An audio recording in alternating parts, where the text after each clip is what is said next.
Assalamualaikum warahmatullahi wabarakatuh. Innal hamdalillah nahmaduhu wa nasta'inuhu wa nastaghfiruh wa na'udzu billahi min syururi anfusina wa min sayyiati a'malina. Man yahdihillahu fala mudhillalah wa man yudlil fala hadiyalah.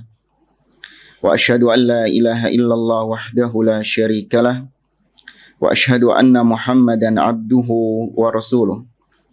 Ya ayyuhalladzina amanu taqullaha haqqa tuqatih wa la tamutunna illa wa antum muslimun.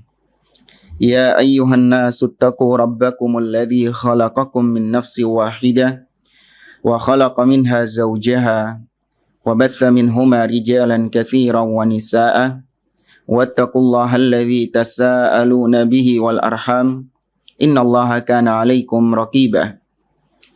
Ya ayyuhalladzina amanu taqullaha wa qulu qawlan sadida yuslih lakum a'malakum wa yaghfir lakum dhunubakum wa may yuti'illaha wa rasulahu faqad faza fawzan 'azima amma ba'd. Fa inna asdaqal hadithi kitabullah wa khairal hadi hadi Muhammadin sallallahu alaihi wasallam wa syarral umuri muhdatsatuha wa kullu muhdatsatin bid'ah wa kullu bid'atin dhalalah wa kullu dhalalatin finnar. Para pemirsa Salaf Ittiba TV yang dimuliakan oleh Allah Subhanahu wa taala. Alhamdulillah di pagi hari ini Allah Azza wa Jalla kembali mempertemukan kita di majelis online di mana kita dipertemukan oleh Allah Subhanahu wa taala melalui siaran online ini dari Salaf Ittiba TV dan Mumtaz TV dan juga Sahabat Muslim TV. Kita dipertemukan oleh Allah Subhanahu wa taala di pagi hari yang berbahagia ini untuk kita kembali melanjutkan pembahasan kitab Al-Ihkam fi Sabri Ahwalil Hukam wa ma yushra'u lirra'iyyati fiha minal ahkam, atau dalam edisi terjemahan Indonesia Tindak Tanduk Penguasa, yang dikarang oleh Fadilatul Syekh Ad-Doktor Ibrahim bin Amir Ar-Ruhaili rahimahullah dengan terjemahan dari Fadilatul Ustadz Muflih Safitra hafizahullah ta'ala. Pemirsa yang dimuliakan oleh Allah, pada pertemuan yang lalu kita sedang membahas tentang tindak tanduk penguasa, bab yang kedua, yaitu yang berkaitan dengan perintah-perintahnya dan larangan-larangannya. Kita sampai pada As-Surah Ar-Rabi'ah, yaitu keadaan keempat dari tindak tanduk penguasa yang berkaitan dengan perintah dan larangannya, manakala pemimpin, penguasa memerintahkan kita, rakyat, untuk mengerjakan sesuatu yang makruh atau meninggalkan sesuatu yang sunnah. Maka bagaimana sikap rakyat? Ini kemarin kita bahas, maka ada dua kondisi. Kondisi yang pertama, tidak wajib untuk mentaati pemimpin tersebut apabila perintahnya untuk mengerjakan yang makruh atau larangannya untuk mengerjakan yang sunnah tidak mengandung kemaslahatan. Ya, meskipun di sini ada khilaf di antara para ulama, namun pendapat yang lebih kuat yaitu tidak wajib untuk ditaati. Kemudian kondisi yang kedua yaitu ketika pemimpin memerintahkan kepada yang makruh dan meninggalkan yang sunnah, tapi karena ada maslahat yang hendak ingin dicapai oleh pemimpin tersebut, atau ada mudarat yang ingin dihindari oleh pemimpin tersebut, maka rakyat wajib untuk mentaatinya. Seperti kemarin kita sampaikan contoh-contohnya, yaitu ketika pemimpin membatasi misalnya jamaah umrah atau jamaah haji. Tidak boleh melaksanakan haji atau umrah kecuali setelah 5 tahun sekali atau beberapa tahun sekali dari progresif yang diterapkan beberapa tahun yang lalu. Maka ini tentu kita terhalangi dari sebuah sunnah, yaitu berulang-ulang melaksanakan umrah itu sunnah. Maka ketika pemimpin memerintahkan untuk tidak melaksanakan umrah berulang-ulang sehingga kita kehilangan satu sunnah, tapi maslahatnya adalah untuk menghindari kerumunan, untuk menghindari desak-desakan yang mengakibatkan hilangnya nyawa manusia di Masjidil Haram misalnya. Maka tatkala itu rakyat wajib untuk taat kepada pemimpin. Berdasarkan sabda Nabi SAW, "Alal mar'il muslim as-sam'u wa ta'ah fima ahabba wa kariha illa ayyu'mara bi ma'siyah fa in umira bi ma'siyah fala sam'a wala ta'ah." Nabi mengatakan wajib bagi setiap individu muslim mendengar dan taat kepada penguasa, baik yang ia sukai ataupun yang tidak ia sukai, kecuali apabila diperintahkan kepada kemaksiatan. Nah, kita tahu mengerjakan yang makruh itu bukan kemaksiatan. Meninggalkan yang sunnah itu juga bukan kemaksiatan. Maka kembali kepada hukum asal, yaitu wajib untuk ditaati pemimpin tersebut. Kita sampai pada bab atau pembahasan terakhir dari poin yang keempat ini, yaitu pemerintah memerintahkan untuk melaksanakan yang makruh dan meninggalkan yang sunnah. Kita sampai pada pembahasan terakhir, kata mu'allif hafizahullah, wasyawahidu lidzalika katsiratun min siratis salaf. Dan bukti-bukti penguat tentang apa yang kita sampaikan, wajibnya mentaati penguasa ketika diperintahkan kepada yang makruh dan ketika dilarang dari yang sunnah, selama ada maslahatnya.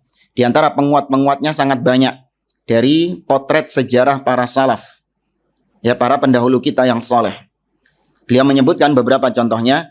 Famin dzalika azlu Umar li Khalid ibnil Walid an imratil juyushi fi biladi Syam, yaitu kisah tentang Umar ibn Khattab tatkala menjabat sebagai khalifah.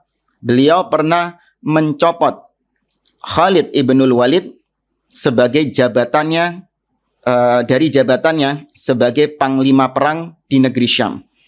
Nah, kita tahu Khalid adalah seorang panglima perang. Di zaman Umar ibn Khattab, Khalid dicopot jabatannya oleh Umar ibn Khattab. Qala Ibnul Jauzi rahimahullah, berkata Ibnul Jauzi rahimahullah dalam kitabnya Tarikh Al-Muluk wal Umam.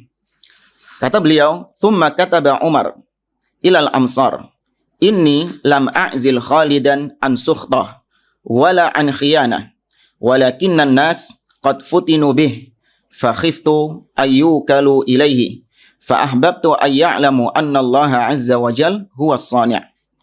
Kata Ibnul Jauzi, dia menceritakan kemudian Umar ibn Khattab pernah menulis sebuah pengumuman yang dia sebarkan ke rakyatnya, yang dia sebarkan ke penjuru-penjuru negeri. Apa kata Umar? "Sesungguhnya aku tidaklah mencopot Khalid dari jabatannya karena aku marah kepada Khalid. Bukan karena aku berkhianat kepada Khalid, atau bukan karena Khalid itu melakukan sebuah pengkhianatan, tidak. Akan tetapi aku mencopotnya dari jabatannya sebagai panglima perang karena orang-orang kaum muslimin ketika itu terfitnah dengan Khalid. Ya, terfitnah dengan Khalid. Maka aku khawatir mereka kalau dibiarkan seperti itu, mereka akan bertawakal kepada Khalid, mereka akan bergantung kepada Khalid. Maka aku ingin agar manusia mengetahui bahwa Allah Subhanahu wa taala yang menjadikan, mentakdirkan segala sesuatu." Jadi ceritanya, Khalid ini kita tahu memiliki kejeniusan dalam peperangan, di mana setiap kali Khalid ikut dalam peperangan, maka kaum muslimin mendapatkan kemenangan yang besar. Setiap kali Khalid ikut peperangan mendapatkan kemenangan yang besar. Maka sebagian orang ketika itu beranggapan, kita ini menang karena panglimanya Khalid. Kita ini menang karena yang mimpin pasukan kita adalah Khalid. Sehingga sebagian pasukan kaum muslimin ketika ikut berperang, mereka lihat siapa panglima kita. Oh, ternyata Khalid. Ayo wis kita ikut. Karena kalau Khalid yang mimpin, Khalid ikut berperang, kita pasti menang.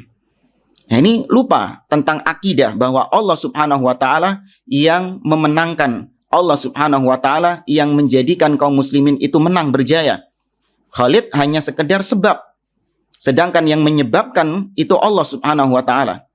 Meskipun sebab-sebab itu ada, namun kalau yang menyebabkan itu tidak ada, maka tetap tidak akan mendapatkan kemenangan. Ini akidah kaum muslimin. Nah, Umar ibn Khattab khawatir kalau umat Islam terus-terusan seperti itu, maka akidah mereka akan tergerus. Bahkan sampai bisa mungkin jatuh kepada perbuatan syirik, yaitu bergantung kepada selain Allah, bergantung kepada Khalid ibnul Walid. Maka Umar mencopot Khalid dari jabatannya, ya, kemudian digantikan dengan orang lain. Apa reaksi Khalid? Apakah Khalid kemudian memberontak? Ya, kemudian Khalid membuat koalisi sendiri untuk menentang kebijakan Umar? Tidak. Khalid ibnul Walid mentaati Umar ibnul Khattab. Padahal ini perkara yang Khalid akhirnya tidak bisa menjalankan sunnah, tidak bisa menjalankan perintah Allah, yaitu berjihad di jalan Allah subhanahu wa ta'ala. Karena perintah dari Umar untuk tidak boleh lagi Khalid ikut berperang. Maka Khalid mentaati Umar ibnul Khattab. Inilah ketika seorang memiliki landasan ilmu, ya, dia beramal dengan landasan ilmu, maka kita lihat praktek dari Khalid ibnul Walid, dia tidak memberontak kepada Umar. Namun kalau sudah dasarnya hawa nafsu, jahil, nggak punya ilmu, ketika diberhentikan dari jabatannya sebagai panglima perang, apa yang terjadi? Marah dia, berontak, protes, mencaci maki, bahkan ingin untuk melengsarkan penguasa dengan tuduhan-tuduhan, ini penguasa zalim, menghalang-halangi saya untuk berjihad, ini penguasa antek-antek Zionis, nggak pengen umat Islam menang. Yang sebagaimana kita lihat dari para juhala di zaman sekarang. Nah, jamaah dimulakan oleh Allah, kisah ini wallahu a'lam, mungkin Umar ibn Khattab terinspirasi dari kisah ketika dahulu para sahabat Nabi SAW berperang di perang Hunain. Allah sebutkan kisahnya, wa yauma Hunainin id a'jabatkum kathratukum falam tughni ankum syai'a wa daqat 'alaikumul ardu bima rahubat thumma wallaitum mudbirin, dalam surah At-Taubah. Allah mengatakan, ingatlah tatkala peperangan Hunain, ketika kalian berbangga-bangga dengan jumlah kalian, sedangkan jumlah kalian yang banyak itu tidak mendatangkan manfaat sedikit pun pada kalian. Hanya kalian pun ya terpecah belah, kalian pun kocar-kacir tatkala perang Hunain tersebut. Karena dahulu para sahabat ketika perang Hunain, mereka melihat jumlah mereka banyak, sehingga mereka beranggapan kita tidak akan dikalahkan dengan jumlah yang banyak ini. Lupa bahwa kemenangan itu datangnya dari Allah subhanahu wa ta'ala, bukan dari banyaknya orang, bukan dari banyaknya jumlah. Ya, maka sekali lagi jangan tertipu dengan jumlah yang banyak. Meskipun katanya 7 juta orang, semuanya berbaju putih, dilihat dari atas drone, Masya Allah, semuanya seakan-akan kompak bersatu. Seakan-akan mereka berada di atas kebenaran. Tidak, kebenaran tidak diukur dari mayoritas, tapi kebenaran diukur dari kesesuaian dengan dalil dan pemahaman para salaf. Ya, para ulama mengatakan, kata mereka, la usluk tariqal haq, la yaghurruka qillatus salikin. Kata para ulama, senantiasalah kalian komitmen di atas jalan kebenaran. Dan jangan kalian tertipu dengan sedikitnya orang-orang yang berada di atas jalan kebenaran tersebut. Ya, jangan kalian merasa lemah, jangan kalian merasa kecewa dengan orang-orang yang berada di atas jalan kebenaran itu, jumlahnya yang sedikit itu jangan kecewa. Kemudian beliau mengatakan, wa iyyakum wa turuqad dhalal, dan hati-hati kalian dari jalan-jalan kesesatan. Ya, hati-hati kalian dari jalan-jalan kesesatan. Wala yaghurruka kathratul halikin, dan janganlah kau tertipu dengan banyaknya orang-orang yang berada di atas jalan kesesatan tersebut. Ya, maka sekali lagi kebenaran itu tidak diukur dari banyaknya jumlah. Bahkan Allah Azza wa Jalla mengatakan dalam surah Al-An'am, wa in tuti' aktsara man fil ardi yudilluka an sabilillah. Apabila engkau mentaati kebanyakan orang di atas muka bumi ini, mereka akan menyesatkanmu dari jalan Allah Subhanahu wa taala. Maka Ahlussunnah wal Jamaah, manhaj salaf, ad-da'wah salafiyah itu berpatokan dengan dalil, bukan membeo ikut-ikutan mayoritas orang, tidak. Nah, ini manhaj yang harus kita pegang. Dari kisah Umar ibn Khattab dan Khalid, ini pelajaran yang bisa kita ambil. Kemudian potret yang kedua, contoh dari generasi salaf, tatkala pemerintah, pemimpin, penguasa memerintahkan untuk melakukan perkara yang makruh dan meninggalkan perkara yang sunnah dengan maslahat, maka ditaati oleh mereka. Contoh yang kedua di sini datang dari Utsman ibn Affan dan Abdullah ibn Mas'ud radhiyallahu anhuma. Kata beliau, wa ba'atha Utsmanu ila Abdullah ibn Mas'udin ya'muruhu bil khuruji ila al-Madinah. Kisahnya, Utsman ketika itu menjabat sebagai khalifah. Utsman menjabat sebagai khalifah. Ketika itu Abdullah bin Mas'ud diperintahkan oleh Utsman untuk kembali ke Madinah. Ya, kembali ke Madinah. Sebelumnya, wa kana Umar qad ba'athahu lahum mualliman. Sebelumnya Abdullah bin Mas'ud ini dikirim oleh Khalifah Umar ibn al-Khattab. Sebelumnya Utsman ini, Khalifah Umar ibn al-Khattab dikirim ke Kufah sebagai tenaga pengajar. Ya, sebagai da'i, juru dakwah Abdullah bin Mas'ud ini. Setelah Utsman menjabat sebagai khalifah, justru Utsman memerintahkan Abdullah bin Mas'ud balik ke Madinah. Fajtama'a ilaihin nas. Ketika itu orang-orang yang ada di Kufah berkumpul, ya, mengatakan kepada Abdullah bin Mas'ud, wa qalu aqim wa la takhrud. Wahai Abdullah bin Mas'ud, wis di sini ya wahai. Di sini aja. Jangan kau pergi meninggalkan kami. Jangan kau pergi dari Kufah sini. Wa nahnu namna'uka ayyasila ilaika syai'un takrahuhu minhu. Nanti kalau kau diapa-apain sama penguasa, ada sesuatu yang tidak mengenakkan terjadi padamu, kami yang akan membelamu. Ya, kata murid-muridnya Abdullah bin Mas'ud di Kufah, kami yang akan menjaminmu di sini. Wis di sini saja. Kau ajarkan kepada kami Al-Qur'an, kau ajarkan kepada kami Islam. Ya, jangan kau turuti Utsman yang menyuruhmu kembali ke Madinah. Kita masih membutuhkanmu di sini. Apa kata Abdullah bin Mas'ud? Apakah dia mengiyakan ajakan orang-orang yang di Kufah itu? Faqala lahum Abdullah ibnu Mas'ud mengatakan, innalahu alayya ta'ah. Sesungguhnya Utsman di sisiku, atau sesungguhnya Utsman itu seseorang yang harus aku taati. Ya, Utsman itu adalah seorang yang harus aku taati. Wa annaha satakunu umurun wa fitan. Karena kalau aku tidak mentaati Utsman, tidak mentaati penguasa, nanti akan ada fitnah-fitnah. Ya, akan ada gejolak-gejolak. Akan timbul dampak-dampak, efek-efek negatif. La uhibbu an akuna awwala man fatahaha faraddan nas wa kharaja ilaihi. Nanti kalau aku tidak mentaati Utsman, nanti akan terbuka pintu-pintu fitnah. Yang aku tidak ingin menjadi orang yang pertama kali membuka pintu fitnah tersebut. Maka kemudian Abdullah bin Mas'ud meninggalkan orang-orang yang ada di Kufah dan pergi menuju Madinah mentaati Utsman bin Affan. Padahal Abdullah bin Mas'ud menjadi dai di situ, mengajarkan ilmu. Ini sebuah peluang untuk mendapatkan pahala dari Allah. Ya, sebuah sunnah menjadi juru dai. Tapi ketika dilarang oleh penguasa, ya dilarang oleh Utsman bin Affan, disuruh kembali ke Madinah, Abdullah bin Mas'ud mentaatinya. Kira-kira fitnah apa yang dikhawatirkan sama Abdullah bin Mas'ud? Kok sampai-sampai dia nggak mau menetap di Kufah menjadi seorang juru dakwah di sana, bisa mengajarkan ilmu kepadanya? Ini disebabkan karena kata para ulama, kalau Abdullah bin Mas'ud tidak taat kepada Utsman, sedangkan dia ini seorang figur yang dicontoh oleh penduduk Kufah, maka nanti penduduk Kufah akan meniru tindak tanduknya Abdullah bin Mas'ud yang tidak taat kepada penguasa. Nanti akan dijadikan contoh. Abdullah bin Mas'ud saja yang seorang ulama, seorang da'i, sahabat Nabi SAW, bahkan salah satu sahabat Nabi yang terdekat. Dia saja nggak taat sama pemimpin. Masa saya disuruh taat sama pemimpin? Akhirnya akan dijadikan sebagai potret contoh. Terbuka pintu-pintu fitnah di situ. Ya, inilah seorang alim, dia itu berpikir jauh. Adapun orang jahil, pikirannya cetek. Sebagaimana Nabi mensifati orang-orang Khawarij, kata Nabi SAW, hudatsaul asnan, ya, sufahaul ahlam. Mereka umurnya masih muda, namun cetek akalnya, pendek akalnya, tidak bisa berpikir jauh. Ya, yang difikirkan adalah apa yang bisa memuaskan hawa nafsunya, apa yang bisa memuaskan keinginannya. Nggak peduli bagaimanapun dampaknya, yang penting keinginannya tercapai.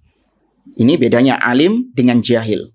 Ya, makanya hati-hati, jangan Anda terkecoh dengan orang-orang yang berpenampilan seperti orang alim, namun padahal dia jahil.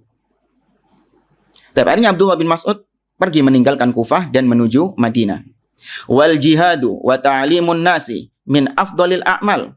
Kalau digabungkan dua kisah tadi, berjihad yang dilakukan sama Khalid dan juga mengajarkan manusia tentang ilmu agama, berdakwah, itu termasuk amalan-amalan yang afdol. Ya, termasuk amalan-amalan yang utama. Wa kana Khalid ibnul Walid min aqdarin nasi 'alal jihad wa akhbarihim. Padahal Khalid, kita tahu, Beliau itu adalah orang yang paling paham tentang jihad. Beliau ini orang yang paling pinter, ya orang yang paling cerdas tentang strategi-strategi dalam berjihad itu Khalid ibnul Walid. Bahkan beliau orang yang paling berpengalaman dalam berjihad. Karena kita tahu Khalid itu sudah cerdas dalam masalah perang. Sebelum masuk Islam beliau itu sudah cerdas dalam masalah perang. Buktinya apa? Yaitu peristiwa perang Uhud. Ya, salah satu penyebab kalahnya kaum muslimin tatkala perang Uhud adalah strateginya Khalid ibnul Walid yang memutar ke arah balik bukit Uhud itu. Ini kisahnya panjang kalau diceritakan. Intinya Khalid orang yang paling paham tentang masalah jihad dan orang yang paling pengalaman tentang masalah jihad. Namun tetap Umar memandang ada mafsadat yang besar di situ. Akidah kaum muslimin yang tergerus. Mereka bertawakal kepada Khalid. Bahkan bisa sampai jatuh kepada perbuatan syirik kepada Allah Subhanahu wa taala. Maka Umar tidak memperdulikan lagi. Mau Khalid ini orang yang paling pengalaman, Khalid ini orang yang paling pintar dalam masalah jihad. Namun kalau sudah perkara-perkara akidah, tidak ada tawar-menawar. Ini di antara keistimewaan Umar ibnul Khattab. Beliau sangat gigih memperjuangkan akidah. Sangat gigih memperjuangkan tauhid. Kalau kita mau kisahkan yang lain tentang bagaimana gigihnya Umar ibn Khattab, bukan cuma pada kisah Khalid ini saja. Tapi ketika Umar menjabat sebagai khalifah, Umar mengambil keputusan yaitu menebang Syajaratul Ridwan. Ya, menebang pohon Ar-Ridwan. Pohon Ridwan ini memiliki nilai sejarah. Meskipun tidak ada keutamaan untuk kita iktikaf di pohon itu atau kita tabarruk di pohon itu, tidak ada. Namun memiliki sejarah. Di mana dahulu Nabi SAW tatkala dicegat oleh orang-orang Quraisy untuk masuk ke kota Mekah, Nabi SAW membaiat para sahabat-sahabatnya di bawah pohon tersebut. Bahkan kisah pembaiatan Nabi SAW dengan para sahabat diabadikan oleh Allah Azza wa Jalla di dalam surah At-Taubah. Kata Allah Subhanahu wa di dalam surah Al-Fat, afwan. Di dalam surah Al-Fat Allah mengatakan laqad radhiyallahu 'anil mu'minina idh yubayyi'unaka tahta asy-syajarah fa'alima ma fi qulubihim fa'anzala as-sakinata 'alaihim wa athabahum fathan qariba. Dan sungguh Allah telah meridhai orang-orang yang membaiatmu, yaitu para sahabat, tahta asy-syajarah, di bawah pohon. Lihat, disebutkan oleh Allah di bawah pohon, memiliki akar sejarah yang luar biasa sekali. Namun ketika di zaman Umar ibn Khattab, banyak orang-orang yang iktikaf di pohon itu. Banyak orang-orang yang bertabarruk di pohon tersebut. Maka Umar gak kakean cangkem. Umar gak banyak omong. Ini berpotensi menimbulkan kesyirikan, maka dihancurkan, ditebang pohon tersebut.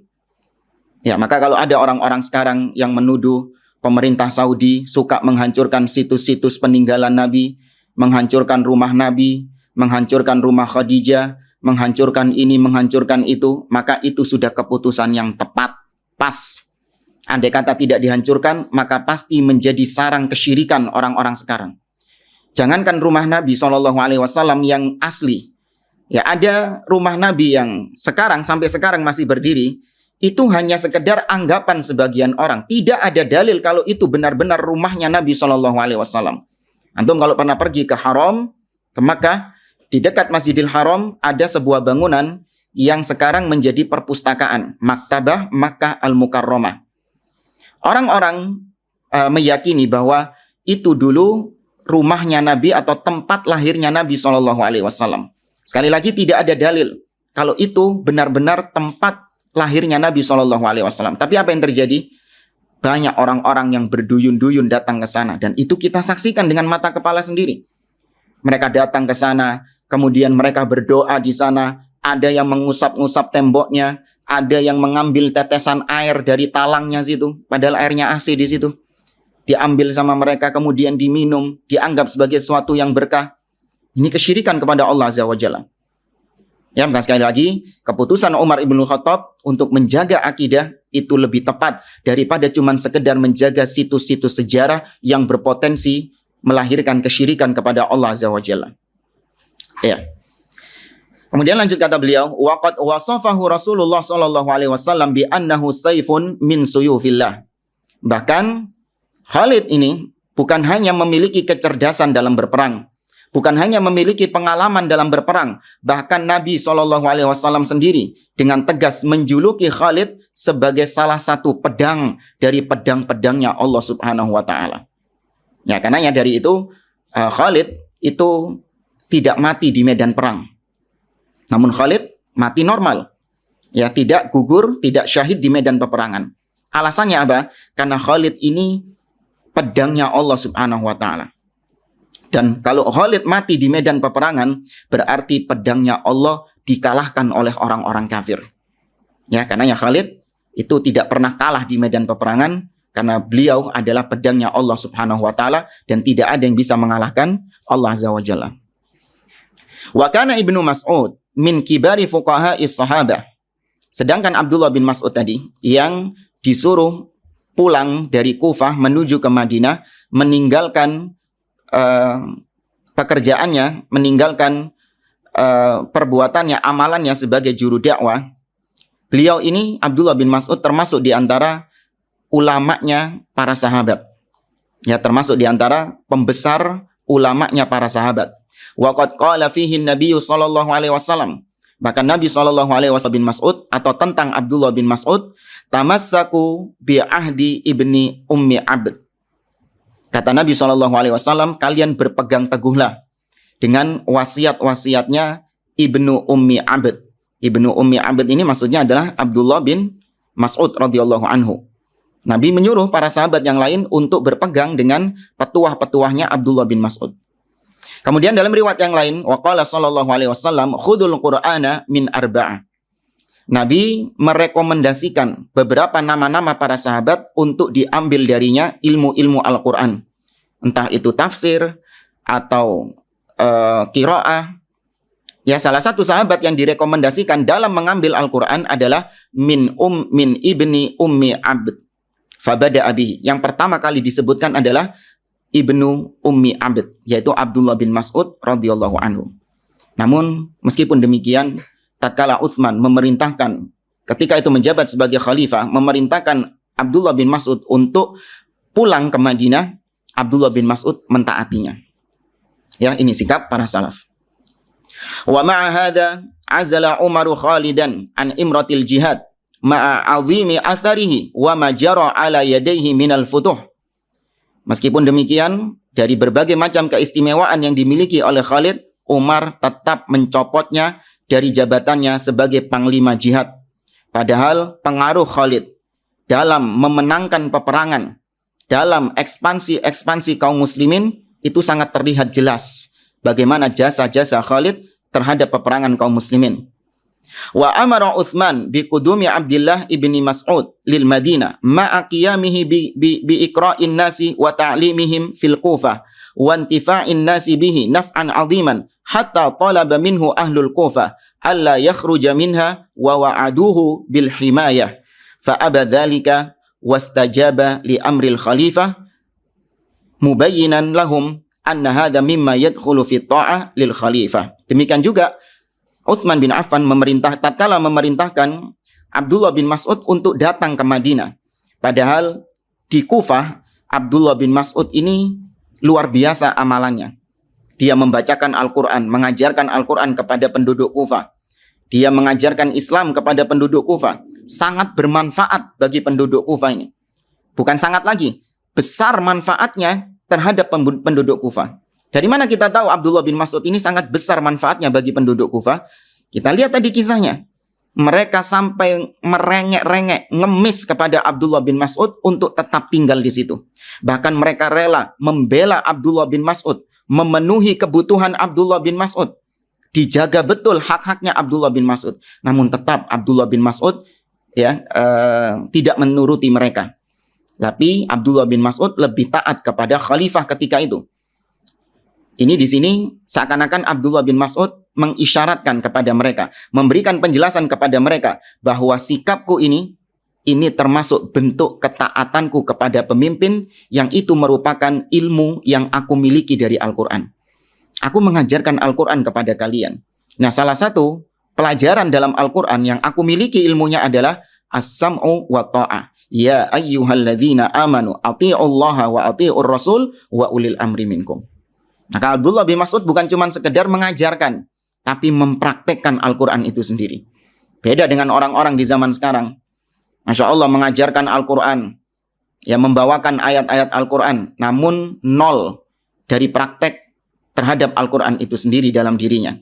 Kalaupun ada, mungkin sedikit. Namun perkara-perkara yang jelas di dalam Al-Quran, seperti mentaati pemimpin, ditiadakan sama mereka.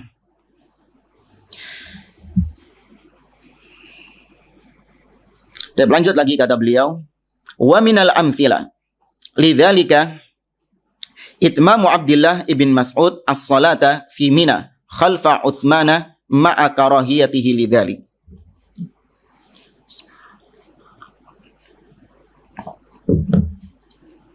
Contoh yang lain tentang bab ini atau tentang poin ini, yaitu ketika pemimpin memerintahkan kepada perkara yang makruh dan meninggalkan yang sunnah karena ada maslahat, yaitu kisah yang pernah kita sampaikan beberapa pertemuan yang dulu. Abdullah bin Mas'ud yang menyempurnakan sholat ketika di Mina, ketika musim haji. Dia sholat di belakang Utsman, ketika itu Utsman jadi khalifah. Abdullah bin Mas'ud ini sholat di belakang Utsman bin Affan, lengkap 4 rakaat. Ya, padahal pernah kita kisahkan bahwa sholat tatkala di Mina di musim haji itu dikosor, yang 4 menjadi 2. Abdullah bin Mas'ud berdalil bahwa aku pernah haji bersama Rasul, aku pernah haji bersama Abu Bakar, aku pernah haji bersama Umar. Semuanya ketika musim haji, ketika berhaji, ketika di Mina, mereka semua mengkosor sholatnya yang 4 menjadi 2. Tapi Utsman bin Affan justru menyempurnakan sholat yang 4 menjadi 4, sebagaimana mestinya. Kama rawa asy-Syaikhan an Abdurrahman ibn Yazid qala shalla bina Utsmanu bimina 4 rakaat. Diriwayatkan di Sahih Al-Bukhari dan Muslim dari Abdurrahman ibn Yazid, dia menceritakan Utsman bin Affan pernah mengimami salat, ya, pernah mengimami kami salat di Mina 4 rakaat. Faqila dzalika li Abdullah ibn Mas'ud fastarja. Kemudian Abdullah bin Mas'ud diceritakan, maka Abdullah bin Mas'ud mengatakan inna lillahi wa inna ilaihi raji'un. Kemudian Abdullah bin Mas'ud mengatakan shallaitu ma'a Rasulillah sallallahu alaihi wasallam bi Mina raka'atain. Ini yang tadi kita katakan, aku pernah salat bersama Rasul di Mina 2 rakaat. Wa shallaitu ma'a Abi Bakrin As-Siddiq bi Mina raka'atain. Aku juga pernah salat bersama Abu Bakar As-Siddiq di Mina 2 rakaat juga. Wa shallaitu ma'a Umar ibnil Khattab bi Mina raka'atain. Aku juga pernah salat bersama Umar ibn Khattab di Mina 2 rakaat. Kemudian kata beliau, falaitu hadhi min 4 rakaatin raka'atan mutaqabilatan. Maka aku berharap, ya, ketika aku melaksanakan salat 4 rakaat itu, maka 2 rakaat mutaqabbalatan, ya, dua rakaat tersebut diterima oleh Allah Subhanahu wa taala.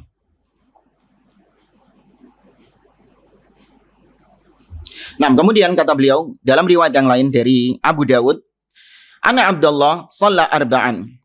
Namun setelah Abdullah bin Mas'ud mengingkari perbuatannya Utsman tersebut, tapi ternyata Abdullah bin Mas'ud juga sholat 4 rakaat juga. Maka dikatakan kepada Abdullah bin Mas'ud, Aibta ala Utsman, thumma shallaita arba'an. Kata teman murid-muridnya Abdullah bin Mas'ud, Anda ini tadi mencela Utsman. Mencela dalam artian mengingkari perbuatan Utsman yang menyempurnakan sholat 4 rakaat. Kemudian setelah itu kau sholat 4 rakaat juga. Kok aneh? Kau mengingkari, tapi ternyata kau lakukan juga. Maka kata Abdullah bin Mas'ud, al-khilafu syarr. Ya, berbeda pendapat dengan pemimpin itu buruk. Bisa menyebabkan perpecahan. Nah, ternyata setelah diteliti, sini sudah kita kisahkan pada beberapa pertemuan yang lalu. Setelah diteliti, Utsman ini sengaja menyempurnakan sholat 4 rakaat karena Utsman bin Affan memandang ketika beliau berhaji, itu ada orang-orang dari luar Hijaz, itu orang-orang yang baru masuk Islam, orang-orang pedalaman, ya, yang tinggalnya di gurun-gurun. Mereka itu baru masuk Islam, ikut haji bersama Utsman bin Affan. Utsman khawatir Kalau sholatnya 2 rakaat dikosor, maka nanti mereka menganggap zuhur itu 2, asar itu 2, isya itu 2. Sehingga sepulang haji, mereka kembali ke negeri mereka masing-masing, mereka taunya sholat zuhur 2, asar 2, maghrib itu 2. Maka Utsman bin Affan menyempurnakan karena ingin mengajarkan kepada orang-orang yang dari pedalaman tadi bahwa zuhur, asar, isya itu semuanya 4 rakaat. Ini ijtihadnya Utsman bin Affan. Meskipun ini makruh. Ya, meskipun ini makruh karena sunnahnya itu 2 rakaat. Namun Abdullah bin Mas'ud tetap mentaati Utsman karena berbeda dengan ijtihadnya penguasa, itu bisa membuka pintu-pintu fitnah. Wa min asy-syawahidi lidzalik aidan ma jara baina Umar wa Ammar ibn Yasir radhiyallahu anhuma lamma haddatsa Ammar bi hadits tayammum wa kana Umaru qad nasiyahu. Di antara bukti yang lain adalah kisah yang terjadi antara Umar ibn Khattab dan Ammar bin Yasir radhiyallahu anhuma. Ketika Ammar bin Yasir meriwayatkan hadis tentang tayammum. Ya, meriwayatkan hadis tentang tayammum. Sedangkan Umar lupa hadis tersebut. Ya, Umar lupa hadis tersebut. Jadi Umar atau Ammar bin Yasir meriwayatkan hadis bahwa namanya tayammum ketika junub, ya tayamum ketika junub itu sama dengan tayamum ketika hadas. Ya, tayamum ketika junub itu sama ketika hadas, tidak ada bedanya. Anda berhadas kemudian tidak menemukan air, maka tayamum. Demikian juga ketika Anda junub tidak menemukan air, maka tayamumnya juga sama. Kaifiyahnya juga sama, tidak ada perbedaan. Kemudian ketika diceritakan oleh Ammar bin Yasir tentang hadis tayamum itu, Umar ibn Khattab lupa. Umar mengatakan, ittaqillaha ya Ammar. Wahai Ammar, bertakwalah kau kepada Allah. Dikira Ammar bin Yasir ini mengarang-arang kaifiyah tayamum. Ya, dikira Ammar bin Yasir mengarang-arang kaifiyah tayamum. Maka Ammar bin Yasir mengatakan, in syi'ta lam uhaddits bihi. Wahai Umar, kalau kau mau, aku tidak akan meriwayatkan hadis ini. Lihat jamaah. Sampai pada perkara meriwayatkan hadis. Apabila itu berkaitan dengan penguasa yang melarang untuk meriwayatkan hadis, nanti juga ada contohnya dari Imam Abu Hanifah. Maka Ammar bin Yasir mentaati, wahai Khalifah, kalau kau melarang aku untuk menyampaikan hadis ini sekarang, ya, untuk kondisi seperti ini, kau larang aku untuk menyampaikan hadis, maka aku tidak akan menyampaikan hadis itu. Dalam kesempatan itu saja, bukan berarti Ammar bin Yasir tidak meriwayatkan hadis sama sekali, tidak. Tapi dalam momen ini, ya, kau larang untuk meriwayatkan hadis, maka aku tidak akan menceritakan hadis itu. Namun Umar mengatakan, nuwallika ma tawallaita. Tidak. Ya, aku memberikan pilihan kepadamu, silahkan ambil mana yang kau inginkan. Kau mau meriwayatkan hadis itu, silahkan. Dan kau mau menolak hadis itu, juga silahkan. Dipersilahkan oleh Umar ibn Khattab radhiyallahu anhu. Jamaah dimulakan oleh Allah. Ammar bin Yasir ini, kalau kita mau lebih dalam lagi kisahnya, dahulu pernah beliau ini dalam keadaan junub. Ya, dalam keadaan junub. Kemudian setelah bangun di waktu subuh, beliau tidak mendapati air. Ya, beliau tidak mendapati air untuk bersuci. Maka kemudian kita tahu bahwa kalau tidak mendapatkan air itu tayamum. Ya, fa illam tajidu ma'an fatayammamu sa'idan thayyiba. Apabila kau tidak mendapati air, maka bertayamumlah dengan debu. Maka Ammar bin Yasir bingung. Ini gimana tayamumnya ini? Maka dikiaskan oleh Ammar bin Yasir dengan mandi janabah. Apa yang dilakukan sama Ammar? Gulung-gulung di pasir. Ya, hanya dia melakukan gulung-gulung di pasir. Maka tatkala berita ini sampai kepada Nabi SAW, Nabi menganulirnya. Ya, Nabi membenarkan, meluruskan bahwa tayamum tatkala janabah itu tidak ada bedanya dengan tayamum ketika berhadas. Nah, Ammar sebagai pelakunya, tentu dia yang lebih tahu. Dia yang lebih ingat tentang hadis tayamum ini. Maka disampaikan kepada Umar, wahai Umar, apa yang kau sampaikan tadi itu salah. Tayamum itu nggak kayak gitu.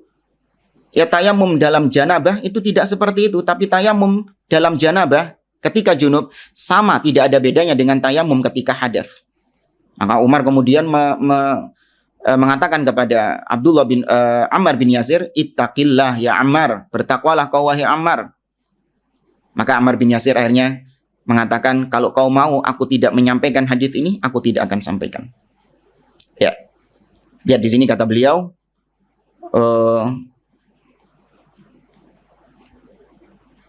wa huwa haditsu Rasulillah sallallahu alaihi wasallam wa fihi minal ilmi wal fiqh alladhi yahtajun nasu ila ma'rifatihi ma la yakhfa. Kita lihat bahwa hadis tentang tayamum ini itu adalah ilmu, pengetahuan dari Nabi sallallahu alaihi wasallam yang seharusnya manusia membutuhkan ilmu tersebut. Wa ma'a hadza akhbara Ammar radhiyallahu anhu anna amiral mu'minin law mana'ahu min at-tahdits bihi ma haddatsa bihi ma 'asha wa hadza min fiqhi Ammar radhiyallahu anhu. Namun meskipun ini hadis Nabi, meskipun di dalamnya mengandung ilmu, namun kalau pemimpin melarang untuk menyampaikannya, sebagaimana Ammar tadi menawarkan kepada Umar ibn Khattab, kalau kau larang aku untuk menyampaikan hadis ini, maka aku tidak akan menyampaikannya. Ya, ini berarti pemahaman yang benar dari Ammar bin Yasir, salah seorang sahabat Nabi Shallallahu Alaihi Wasallam. Nah, kemudian yang berikutnya, mungkin ini yang terakhir sebelum kita tutup, yaitu kisah Abu Hanifah, ya, An-Nu'man ibn Thabit, ya, Nu'man ibn Thabit At-Taimi Al-Kufi rahimahullah ta'ala, yang kepadanya lah dinisbatkan madhab Hanafi. Diriwayatkan, wa min dzalika ma nukila an Abi Hanifah rahimahullah wa kana al-khalifah qad mana'ahu min al-futya. Diriwayatkan bahwa Abu Hanifah rahimahullah, An-Nu'man ibn Thabit, dahulu itu pernah dilarang oleh khalifah di zamannya untuk memberikan fatwa. Ya, dilarang untuk memberikan fatwa. Fasa'alathu ibnatuh an syai'in min amri diniha. Faqala laha sali akhaki Hammadan fa innal amira mana'ani minal futya. Ini kalau kita mau kisahkan lebih lengkapnya, kita bawakan di sini kisah dari An-Nu'man ibn Thabit, atau yang dikenal dengan Al-Imam Abu Hanifah rahimahullah ta'ala. Diriwayatkan, fakana yawman fi baitih wa indahu zaujatuh. Kita ambil ringkasnya saja. Faqalat lahu ibnatu. Putrinya Abu Hanifah berkata kepada ayahnya. Apa kata putrinya ini? Inni sha'imah. Wahai ayahanda, aku ini sedang berpuasa. Wa qad kharaja min baini asnani damun. Tiba-tiba di antara gigiku ini keluar darah. Ya, di antara gigiku ini keluar darah. Fabasaqtuhu hatta adarik abyad. Maka aku meludah. Ya, putrinya Abu Hanifah ini ketika tahu di giginya ada darah, dia pun meludah. Terus dia meludah sampai air liurnya itu menjadi putih. Ya, artinya kan sudah tidak ada darah lagi. Pertama mungkin diludahkan merah, masih merah dia. Kedua kali sudah agak hilang merahnya, sampai diludah-ludahi terus airnya putih. Ya, airnya putih ludahnya. La yadhar alaihi atharud dam, sudah tidak lagi ada bekas-bekas darah di situ. Ingat, ini dalam keadaan puasa. Fahal uftir idza bala'tul an ar-riq. Apakah aku harus berbuka puasa ketika idza bala'tu al-an ar-riqa, ketika aku menelan ludahku. Sekarang kan ludahku sudah nggak ada bekas darahnya.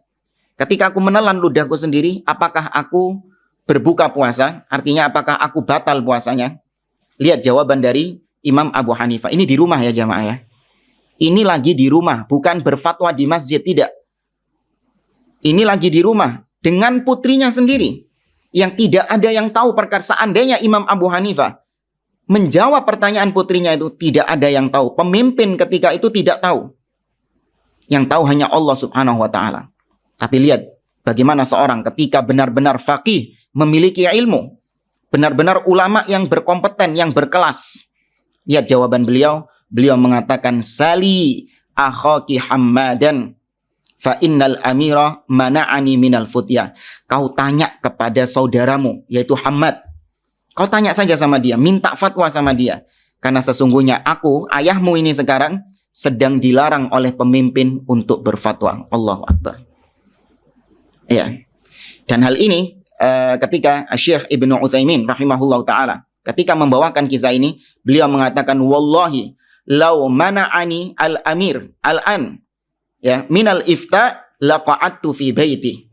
Demi Allah, kata Syekh Muhammad bin Shalih Al-Utsaimin di zaman beliau pernah mengatakan, demi Allah, andai kata Raja Saudi sekarang memerintahkan aku atau melarangku untuk berfatwa, maka aku akan duduk-duduk di rumah sudah.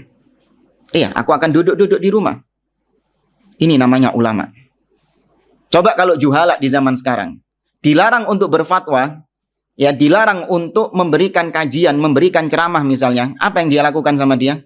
Langsung keluar sumpah serapah, ini pemimpin zalim, mengkriminalisasi ulama, langsung mengumpulkan massa, ya, kemudian membuat propaganda dan lain sebagainya dari perbuatan-perbuatan orang-orang jahil.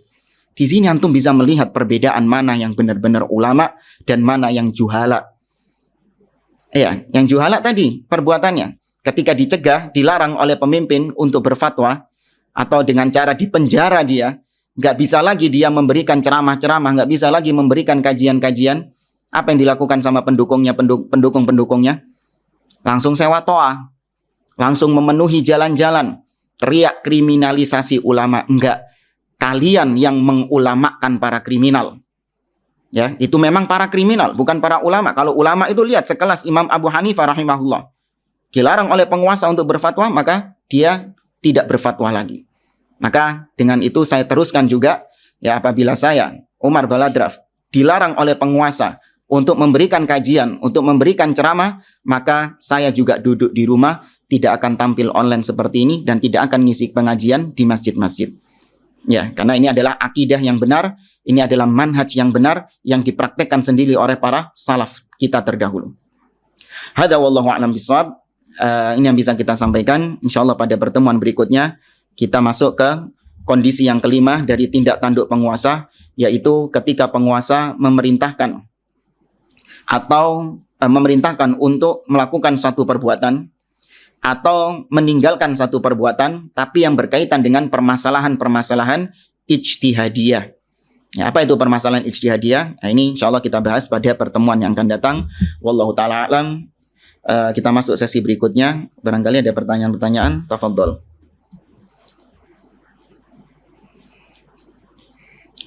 Pertanyaan pertama, Ustadz, apakah boleh orang yang sudah mengenal manhaj salaf untuk berkecimpung di dunia politik? Kalau itu politik yang syar'i, ya politik yang dilandasi dengan politik-politik yang islami, ya bukan politik-politik kufur seperti sekarang, maka iya, sesuai dengan kemampuannya, ya dia masuk ke dunia politik seperti itu. Namun kalau misalnya politik-politik itu adalah politik yang kotor, seperti yang terjadi di negeri kita ini, maka tidak layak bagi seorang untuk berkecimpung di politik itu. Karena tak kala dia berkecimpung dalam dunia politik, pasti dia akan banyak melakukan kemungkaran-kemungkaran.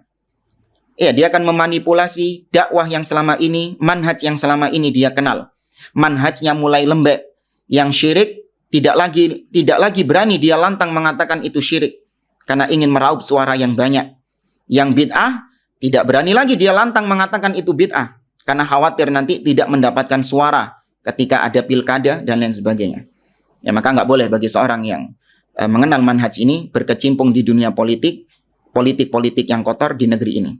Para ulama mengatakan minas siyasah tarkus siyasah. Di antara politik kita sekarang adalah meninggalkan politik itu. Ya, di antara politik kita sekarang meninggalkan politik tersebut. Wallahu a'lam.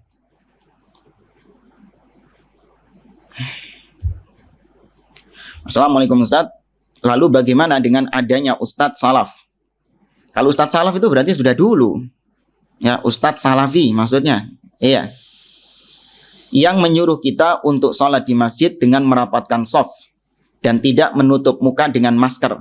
Sementara anjuran pemerintah harus berjarak. Ini sudah kita sampaikan ya pada pertemuan yang lalu. Pemerintah memang memerintahkan untuk bermasker. Namun pemerintah tidak pernah memberikan kewajiban atau memberikan memberikan peringatan bahwa tidak boleh melepaskan masker meskipun dalam keadaan sholat. Nah, itu ana rasa tidak pernah diucapkan oleh pemimpin. Yang pernah dianjurkan oleh pemimpin adalah senantiasa menggunakan masker. Adapun secara spesifik dalam keadaan sholat, nah ini tidak pernah detail, tidak pernah diperintahkan secara detail. Maka kalau ada ustadz-ustadz yang masih memerintahkan untuk merapatkan shaf atau tidak memakai masker, maka itu perkara-perkara ijtihadiyah yang kita harus lapang di dalamnya. Ya, karena pemimpin sendiri sebagaimana tadi kita katakan tidak melarang secara total. Ya, tidak melarang secara total, menganjurkan. Nah, wallahu a'lam. Ustadz, apakah akidah seorang salaf? Ini salaf lagi, seorang salafi. Karena kalau seorang salaf ya sudah berlalu zamannya. Apakah akidah seorang salafi bisa dilihat ketika berkomentar perihal kebijakan pemerintah seperti kejadian akhir-akhir ini? Iya. Di antara hikmah yang hendak Allah inginkan atau di antara hikmah yang terjadi dengan kejadian-kejadian akhir-akhir ini adalah yang bisa kita rasakan tersingkapnya sebagian orang-orang yang selama ini berkedok salafi, namun ternyata hakikatnya dia adalah haroki.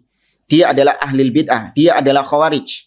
Dari mana kita tahu? Ya dengan kejadian-kejadian yang terjadi akhir-akhir ini. Di mana kita bisa melihat yang dahulu katanya dia ini seorang salafi, dia ini orang yang katanya ngaji sunnah, penampilannya penampilan sunnah, ya bahkan orang-orang mengatakan dia ini dai sunnah, namun ketika menghadapi badai fitnah seperti ini, nggak kuat lisannya untuk mencaci maki pemimpin. Ya nggak kuat lagi, dia tidak bisa menahan untuk mengeluarkan tanduk iblisnya, untuk mengeluarkan jati dirinya sebagai seorang ahli bid'ah. Nah, itu masa-masa fitnah itu gitu, nampak semua. Yang selama ini pakai topeng salafi, hilang semua topengnya. Ya, maka dari situ Anda bisa lihat mana orang-orang yang tetap konsisten, komitmen di atas manhaj salaf, dia tetap bersabar.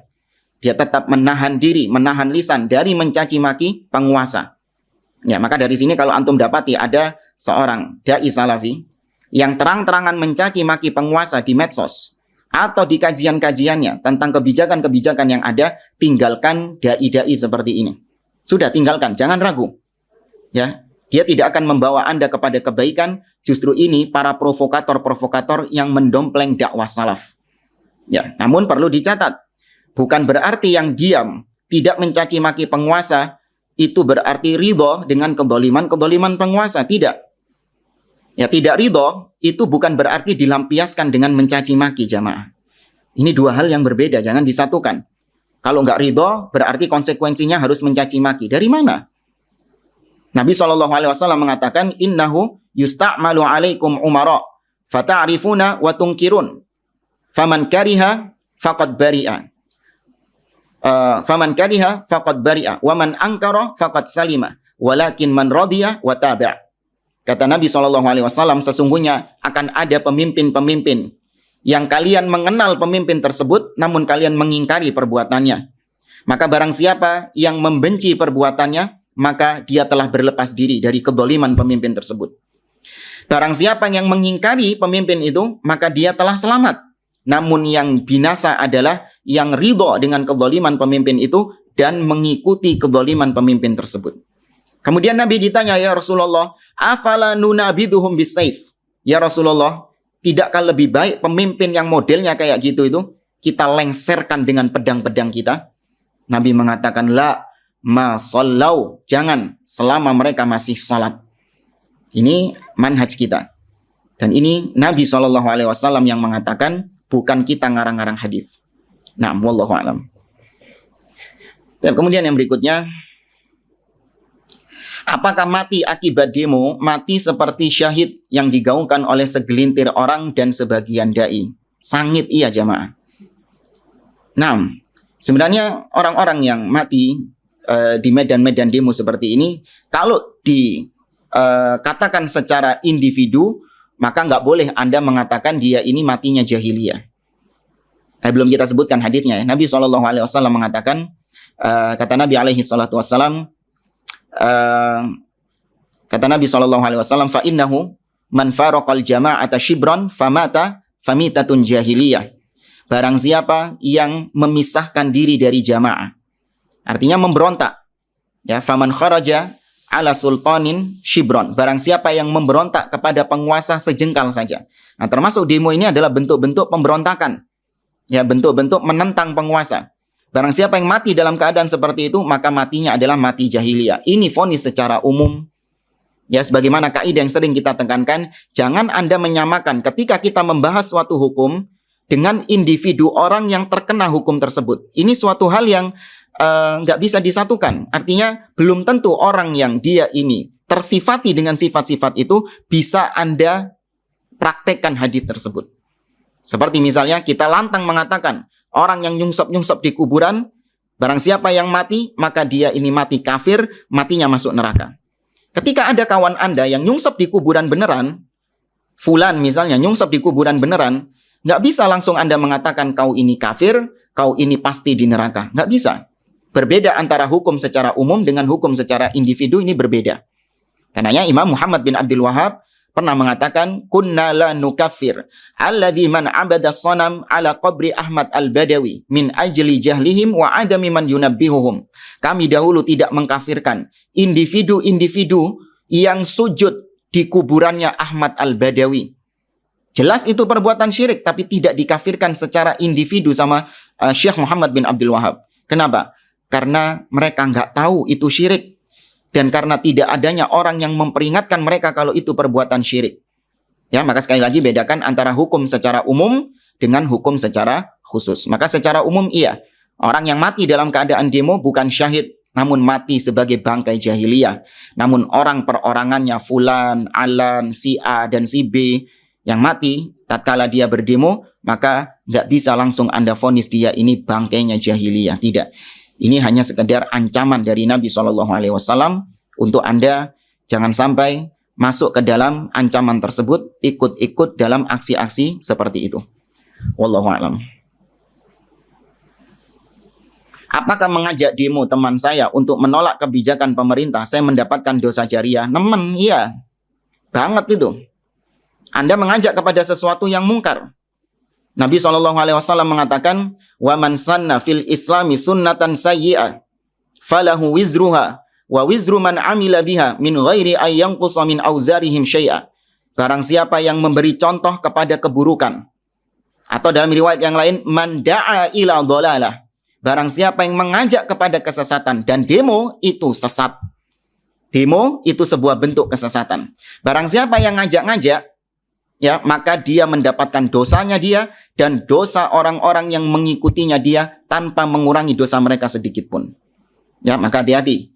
Meskipun kita nggak ikut demo, namun kalau kita kowar-kowar di medsos, memprovokasi, menggerakkan massa, ya, untuk melakukan aksi-aksi seperti itu, meskipun kita hanya sekedar lihat di TV saja, tapi nggak ikut turun ke jalan, ini lebih berbahaya, lebih besar dosanya daripada yang turun ke jalan.